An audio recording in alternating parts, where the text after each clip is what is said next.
নমস্কার বন্ধুরা, কল্পনা হেসেলে আজকে আপনাদের আবারও স্বাগত। আশা করি সবাই খুব ভালো আছেন, সুস্থ আছেন।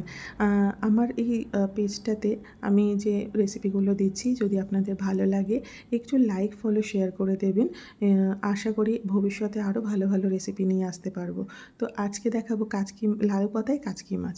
তো লাউ পাতায় কাচকি মাছের জন্য নিয়ে নিয়েছি সর্ষে, হলুদ, পোস্ত, কুচানো ধনেপাতা, কুচানো টমেটো, কুচানো পেঁয়াজ, কাঁচা লঙ্কা এবং পরিমাণ মতন নুন। এইভাবে একবার কাচকি মাছটা করে দেখবেন, খেতে ভীষণ ভালো হয়।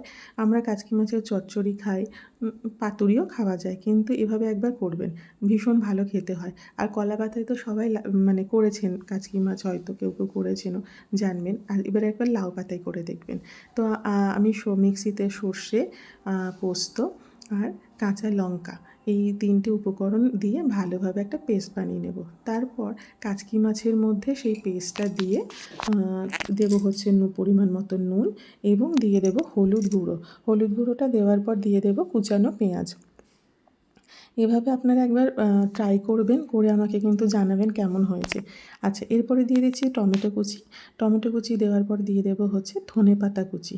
ধনেপাতা কুচিটা দিয়ে দেবো বেশ খানিকটা সর্ষের তেল। সর্ষের তেলটা দিয়ে এবার একটা স্পুন দিয়ে খুব ভালোভাবে মিক্স করে নেব।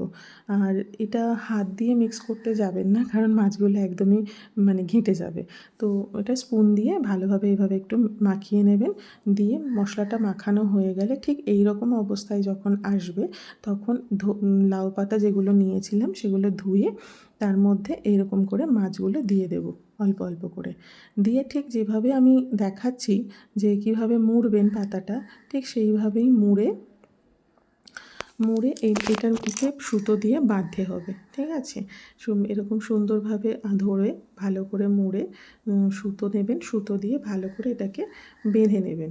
এইভাবে সমস্ত কটা মানে যে লাউ পাতা আছে সমস্ত মাছ এরকমভাবে বেঁধে নেব। নিয়ে ঠিক আমার এরকম সব রেডি হয়ে গেছে করা।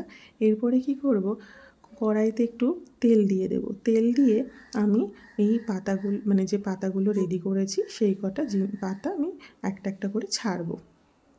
আমি প্রথমে 3টে দিয়ে দিয়েছি।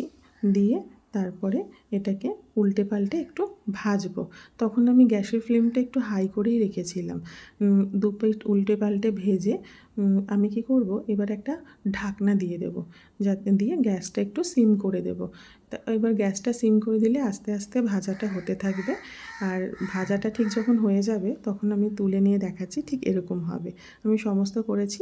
এবার একটু আপনারা ট্রাই করে জানাবেন কেমন লাগলো।